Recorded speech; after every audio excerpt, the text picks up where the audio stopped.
Hey, how's it going, guys? My name is Jackie Fish and welcome back to some more Medieval Kingdoms 1212 AD. Today we are diving in with a brand new tournament battle, as this was dropped into my Discord server a couple days ago, and I actually haven't seen a single 1212 tournament match, I think, ever on the channel. So I was actually very interested to see how these tournament matches do differ from the more kind of cinematic ones that I generally normally do, and basically to see what kind of the meta is, what really high quality players can do on the battlefield. So I'm very much looking forward to seeing how this one will turn out. And if you guys want to see more tournament battles on the channel, make sure you hit that subscribe button. Obviously drop a like and a comment down below as well. It really helps out the channel. I know everybody always says it, but genuinely it really does help pump this video up in the YouTube algorithm, and that's what we're always battling every single day. So we're going to look at what forces we do have on the battlefield. We have the forces of the Ottomans going up against the Portuguese, who are over there in the red banners. So let's take a look at the Ottoman Force first. They have on their front line, or I guess on their flank front line,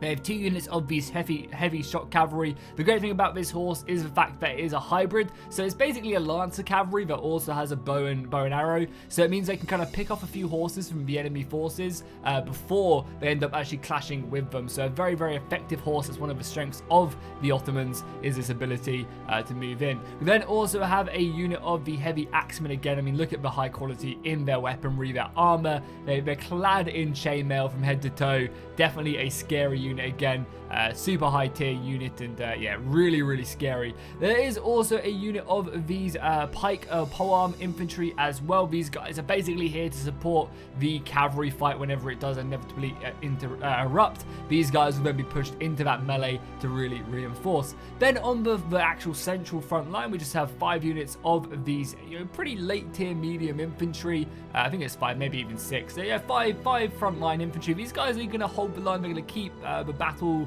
flowing, and obviously trying to break through in that center is probably not going to be an option.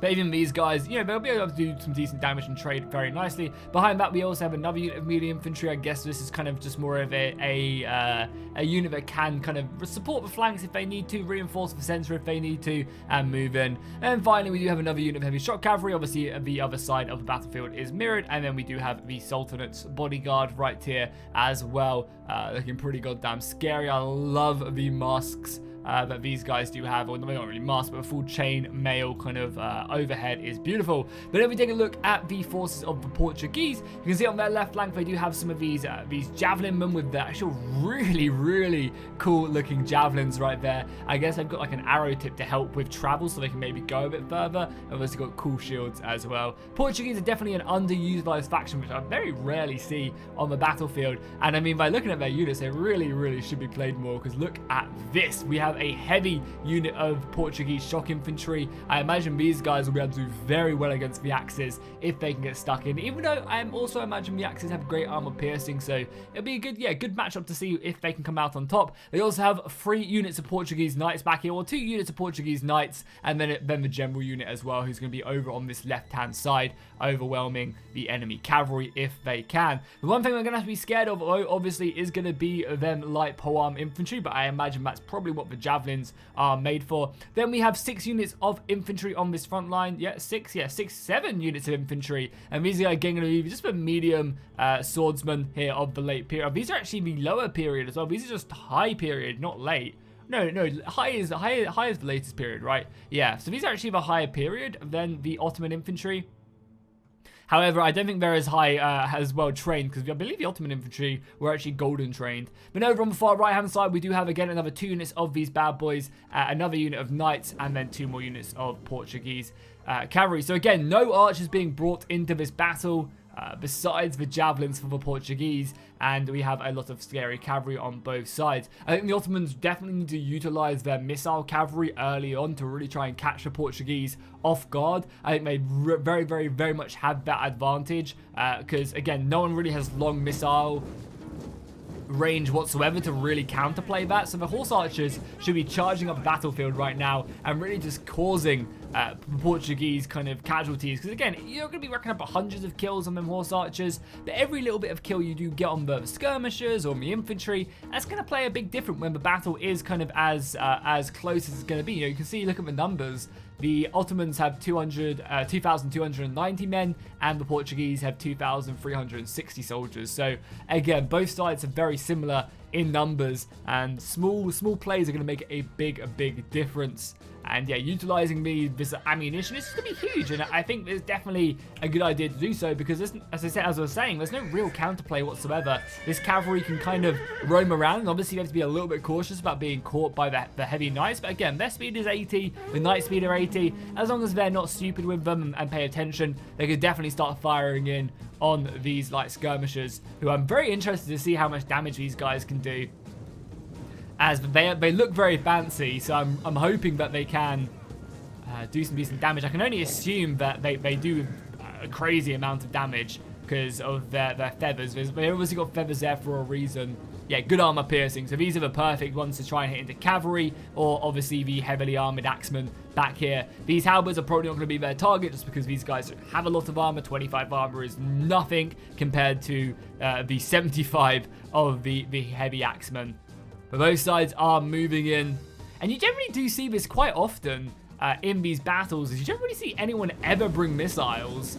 And with 12-12, I can kind of understand it. Missiles aren't really the strongest in a 20v20. In a 40v40 unit battle, yeah, sure, bring some missiles. They can be very useful. But yeah, I feel like for the most part, 12-12, missiles aren't super OP in the late periods. Oh, you can see the enemy line just coming into vision right now. However, we haven't got any missile being fired off yet by the horse archer cavalry, which again, I feel like is a real missed opportunity. I think you could have really done some important damage. And both sides are just going to be moving forward, getting into each other's faces. We've got the more numerous Portuguese kind of really stretching their infantry line here, which is going to actually be very good for them, because if they can get another unit of infantry or 2 units of infantry around this flank, and then they kind of have the cavalry superiority on this other flank with their knights, that's going to be very beneficial. You can see they've gone very thin on their battle line. Now, this is a perfect opportunity for one of the attacking players. Both sides have really thin infantry. If they were to charge this with cavalry, they would rip through it. Like, when I say rip through it, I mean it. This is just way too thin to withstand a cavalry charge. And yeah, any horses could just go flying through this, and they'd be all the way to the bloody moon. The skirmishers are pushing up and actually able to kind of scare back the shock cavalry from the Ottomans, able to really hold them into line. And yeah, I mean, just pushing a unit of cavalry here would be so goddamn good right now, because yeah, you'd just be able to kill like 60 of these infantrymen. That would give you a big advantage.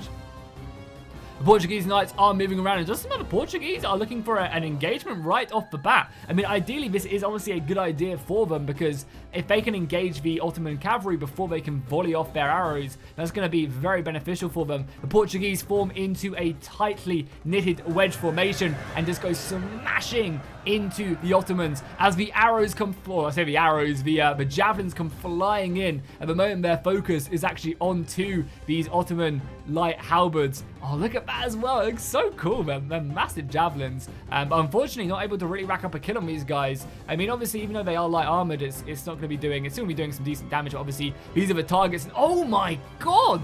Look how much the Ottoman cavalry just got whacked away. They lost so many of their horses on that charge against the Portuguese, as the Portuguese are quickly committing in more of their shock infantry into this fight. Super impressed with how well the Portuguese knights,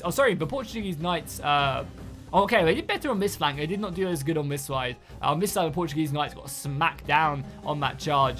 But I guess over on this side, they're doing a very good job as both sides commit their heavy infantry. As well as that, we also do have reinforcements being added in here by the Ottomans, looking to add as much support as they can as the javelins continue to move around. Over on the right flank, we do actually have the Ottomans falling back right now, not looking to engage where the Portuguese are strong. And this is a really smart idea by them, just kind of falling back this position and buying themselves some more time over on this other flank, because again, this is very scary. 2 units of heavy, nice unit of javelins, unit of swords, 2 units of cavalry. That's not something they really want to mess with. So yeah, just rotating your formation is not a bad idea whatsoever. Both sides are disengaging with their cavalry, and then you get a big old javelin volley here flying in. Unfortunately, not many of them actually able to hit their opponents. And And again, over here on these halberds, they're really struggling to break through them with these javelins. The unit of infantry come flying in. This is obviously a very smart move to do when you're attacking a halberd formation. If you have to attack them,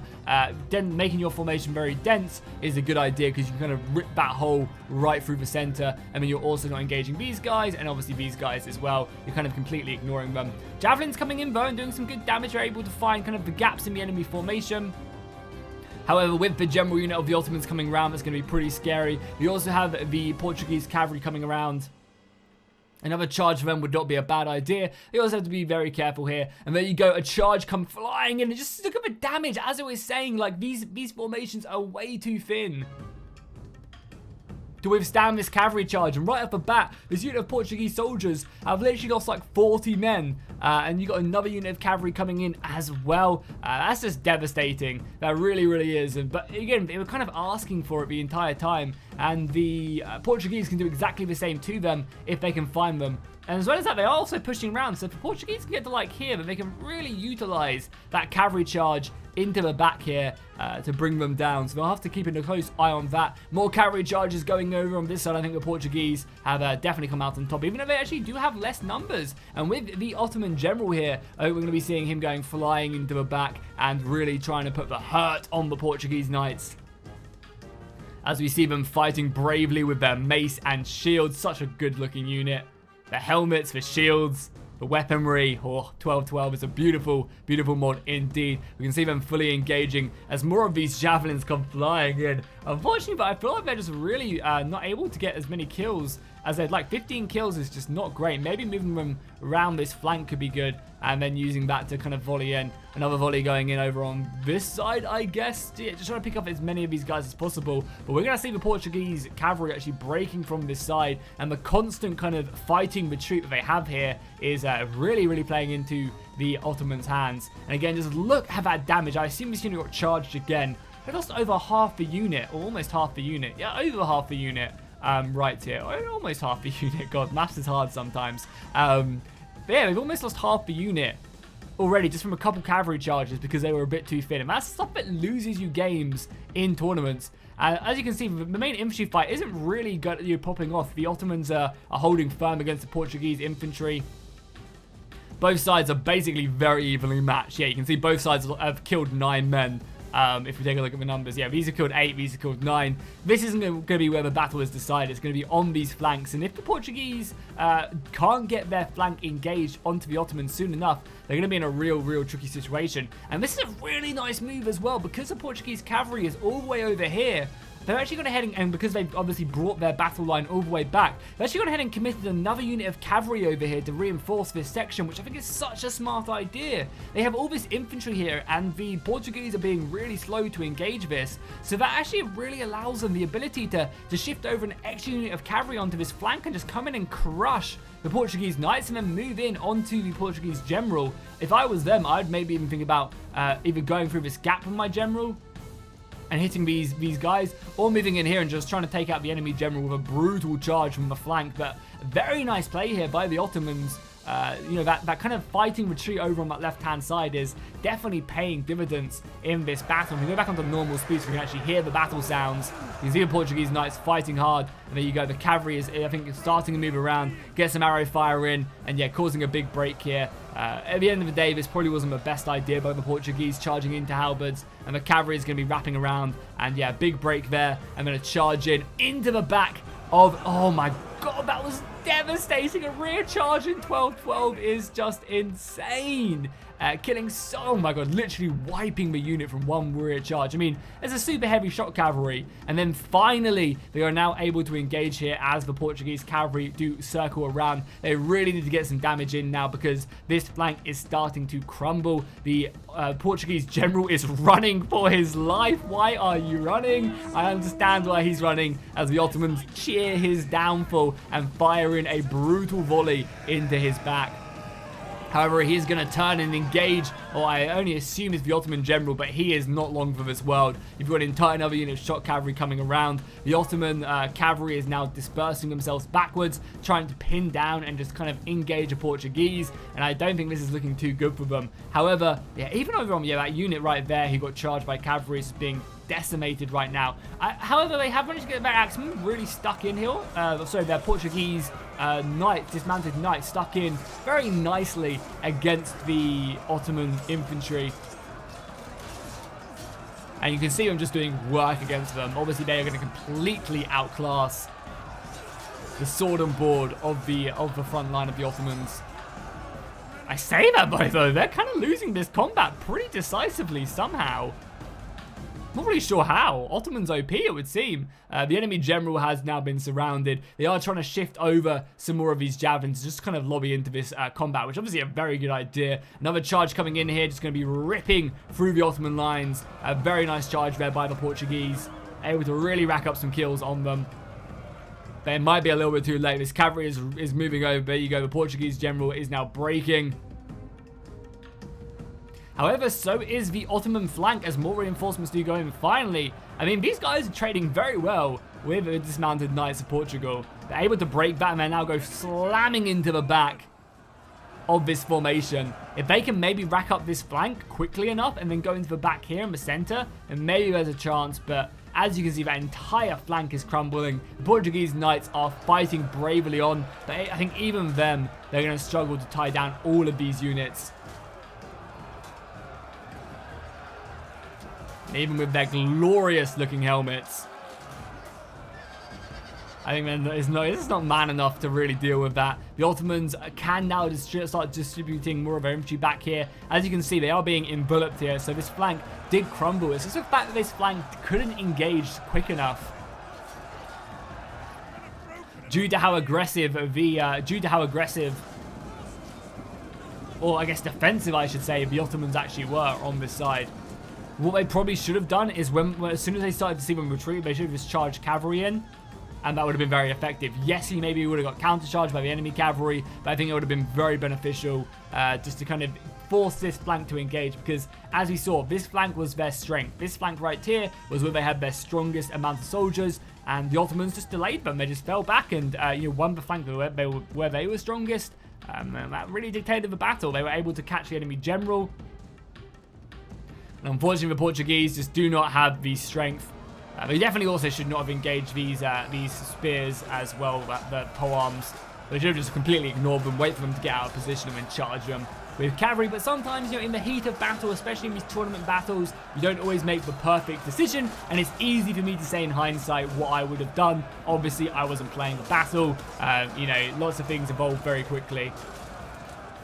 And there you go, the Ottomans do win that. The enemy is broken. Death and dishonor are theirs today, but only by a single sword stroke. Very nice indeed. The Ottomans claiming that one today. And it's great because you don't really get to see the Ottomans. Obviously, I think they're an emerging faction, or it's a faction that Kiwi Rus do end up making in the campaign. So you don't really get to see their roster too much in these battles. So it's always good whenever we do get to. If we take a look at the kills, we can go ahead and see that, yeah, them Halberds getting 156 kills is pretty insane. But this unit should have basically just been ignored all battle. As soon as they turn their flank, that's when you charge. The front line for the Ottomans did their job. Really did do their job. They actually had 2 units of the high period infantry and then a bunch of late period. So the Portuguese did actually have more in their infantry, but obviously the Ottomans with that hybrid cavalry, and you can just see the kills they got as well. I assume this is the one that charged into that infantry unit and completely decimated it. And it's something you have to be very careful of in this mod, is having thin infantry lines against heavily armored knights. You're just not going to be able to withstand. You don't have enough mass to withstand that charge going into you. You have to be a lot denser. Well, no, you don't have to be that much denser. You just have to be like, 5 ranks deep, which I don't think is that much to ask. Over on the Portuguese side, their real MVPs were going to be obviously their Portuguese knights right here and their dismounted knights. And yeah, these javelins just did not really pay for themselves in the end. Definitely, I think maybe dropping one and bringing something else would be a good idea in future battles for sure. And yeah, I don't know, maybe it was just because they couldn't really engage the enemy too effectively. Again, they should have just maybe sat back a little bit and let the Portuguese javelins do their work. But again, they're obviously probably scared of the missile fire as well. So hopefully you guys enjoyed this battle. As I said at the beginning of the video, if you do want to see some more tournament battles, let me know in the comments down below. And if you have any more tournament battles, do send them my way. I have a couple sieges from 12 1212 that I'm going to get on, so make sure you look forward to that. I have some more Rise of Mordor coming on the channel, and obviously if you enjoy the content, make sure you join the Discord as well. Link to it is down below in the description, and I'll see you guys in the next one.